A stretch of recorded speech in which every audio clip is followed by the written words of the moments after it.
Hello guys. आज मैं आपको स्पीच डिसऑर्डर्स के बारे में कुछ चीज़ें ब्रीफ करना चाहूँगा। स्पीच डिसऑर्डर्स बहुत सारी तरह के होते हैं। इन डिसऑर्डर्स को आप चार पार्ट्स में डिवाइड कर सकते हैं। पहले स्पीच डिसऑर्डर्स फ्लुएंसी के साथ कनेक्टेड होते हैं। फ्लुएंसी क्या होती है? बेसिकली जब आप किसी भी सेंटेंस को या वाक्य को बोलने की कोशिश करते हैं तो उसमें कई चीज़ें काउंट होती हैं, जैसे आपकी बॉडी लैंग्वेज, आपका आई कांटेक्ट, आपकी स्पीच का रिदम। आप फ्लुएंसी को स्पीच का रिदम कह सकते हैं। जब आप अपने रिदम को प्रेजेंट करते हैं, तरीके से बोलते हैं, आप अपनी बॉडी लैंग्वेज को यूज़ करते हैं, कुछ वर्ड्स पे स्ट्रेस डालते हैं, कुछ वर्ड्स को ईज़िली बोलते हैं, ये सब कॉन्स्टिट्यूएंट्स होते हैं आपके स्पीच के। सबसे पहला जो फैक्टर मैंने स्पीच का बताया वो है फ्लुएंसी। उसके बाद आती है आर्टिकुलेशन। आर्टिकुलेशन से हमारा मतलब ये है कि जो आप वर्ड्स या साउंड्स प्रोनाउंस कर रहे हैं वो उस पर्टिकुलर एरिया के हिसाब से होना चाहिए, पर्टिकुलर जियोग्राफिकल एरिया के हिसाब से होना चाहिए जहाँ पर आप हैं। अगर आप बिहार में पंजाबी की तरह बोल रहे हैं या पंजाब में बिहारी की तरह बोल रहे हैं तो आप हंसी के पात्र बनेंगे। इसलिए जब आप आर्टिकुलेशन की बात करते हैं तो प्रोनंसिएशन के बारे में हम लोग कहना चाहते हैं। जैसे आप का को का बोल रहे हैं, ता नहीं बोल रहे, शाह को शाह बोल रहे हैं, सा नहीं बोल रहे। जैसे अब कई लोग सुषमा बोलते हैं, कुछ लोग उसी चीज़ को सुषमा बोलते हैं। शालू बोलना चाहते तो सालू बोलते हैं, सुनील बोलना चाहते तो शुनील बोलते हैं, काला बोलना चाहते तो ताला बोलते हैं, कौवा बोलना चाहते तो तौवा बोलते हैं। तो ये आर्टिकुलेशन के अंडर आती हैं सब चीज़ें। तीसरी तरह की जो समस्याएं होती हैं वो होती हैं वॉइस डिसऑर्डर्स। वॉइस से आपका क्या मतलब है? आपकी वॉइस के अंदर परफेक्शन होना चाहिए।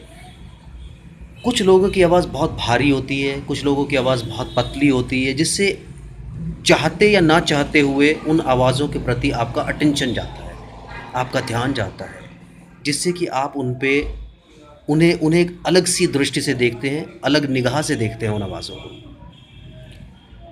जैसे कुछ लोगों की आवाज़ बहुत भारी होती है, ऐसे ऐसे करके वो बोलते हैं, तो ये एक वॉइस का डिसऑर्डर, इसे होर्स वॉइस बोलते हैं। दूसरी तरह का डिसऑर्डर होता है हस्की वॉइस। आपकी आवाज़ में सांस आता है, जैसे आप ऐसे ऐसे करके बोलना चाहते हैं। तीसरी तरह का जो डिसऑर्डर इसके अंदर आता है वॉइस के अंदर, वो होता है एंड्रोफोनिया, यानी एक लड़की में भारी आवाज़ होना। और चौथी तरह का जो डिसऑर्डर इसमें आता है वो होता है प्यूबरफोनिया, यानी एक लड़के में लड़की के जैसी आवाज़ होना। जैसे कुछ लड़के ऐसे ऐसे करके बात करते हैं, वो जब फ़ोन उठाते हैं तो लोग ये समझते हैं कि कोई लड़का नहीं लड़की फ़ोन उठा रही है। सामने से भी जब कोई इनकी बात सुनता है या आवाज़ सुनता है तो वो थोड़ा सा उस तरफ देखते हैं। चौथी तरह के जो डिसऑर्डर्स होते हैं स्पीच में वो हैं लैंग्वेज डिसऑर्डर्स। लैंग्वेज से हमारा क्या मतलब है? लैंग्वेज यानी आपके ब्रेन से जो चीज़ें आती हैं। क्योंकि आप ये ध्यान दें कि सारा कुछ जब आप किसी से प्रश्न पूछते हैं, मैं ज़्यादातर 90 या 95% लोगों से जब ये प्रश्न पूछता हूँ कि आप बोलते कैसे हैं, तो उनका उत्तर होता है कि हम मुंह से बोलते हैं। ये बहुत ही कॉम्प्लेक्स मामला होता है, आप मुंह से नहीं बोलते हैं। आप बॉडी की कोई भी एक्टिविटी करते हैं तो CPU जो है, सेंट्रल प्रोसेसिंग यूनिट जो है, वो है ब्रेन, यानी आपका मस्तिष्क।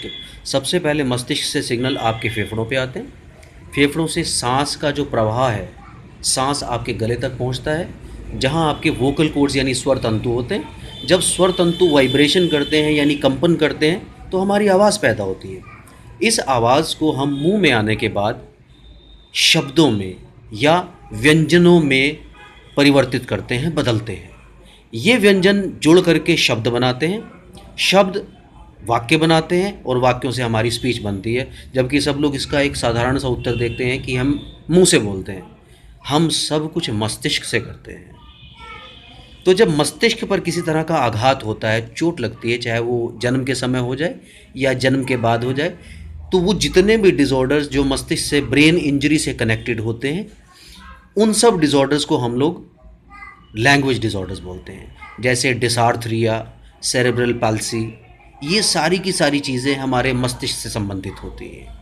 तो आज मैंने आपको बताया कि कौन कौन से स्पीच डिसऑर्डर्स होते हैं, बोलचाल के डिसऑर्डर्स होते हैं, जिन पे हमें ध्यान देना चाहिए, जिन पे हमें अटेंशन की ज़रूरत है। जब आप स्वयं या अपने आसपास कुछ ऐसे लोगों को देखते हैं तो आपको एक स्पीच थेरेपिस्ट की तलाश करनी होती है। आजकल कुछ ऐसे प्रोसीजर भी अवेलेबल हैं कि स्पीच थेरेपी एक डिस्टेंस से भी हो जाती है, वॉइस कॉलिंग की फैसिलिटी है, आप कंसल्ट भी कर सकते हैं। आप आस्था स्पीच एंड हियरिंग केयर, जो मेरा अपना ब्रांड है, इस पर भी कंसल्ट कर सकते हैं। हमारा सिस्टम टेलीफ़ोन पर भी हो जाता है, जब आप स्पीच थेरेपी या साइकोथेरेपी लेना चाहते हैं तो ये सब कुछ टेलीफ़ोन पर भी संभव है आजकल। तो मैं आपसे सबसे, जो भी इस चैनल को देख रहे हैं, उनसे गुजारिश करूंगा, उनसे प्रार्थना करूंगा कि अगर इस तरह का कोई भी डिसऑर्डर्स आप में, आपके दोस्तों में, आपके परिवार में या कहीं पर भी आपको दिखाई देता है तो आप इजीली उसको एक करेक्ट रेफरल सोर्स के पास भेजें। बहुत बहुत धन्यवाद आपका। आज के लिए इतना ही, फिर हम आगे मिलते रहेंगे और अपने disorders, speech disorders, psychological disorders के ऊपर बात करते रहेंगे। बहुत बहुत धन्यवाद आपका। नमस्कार।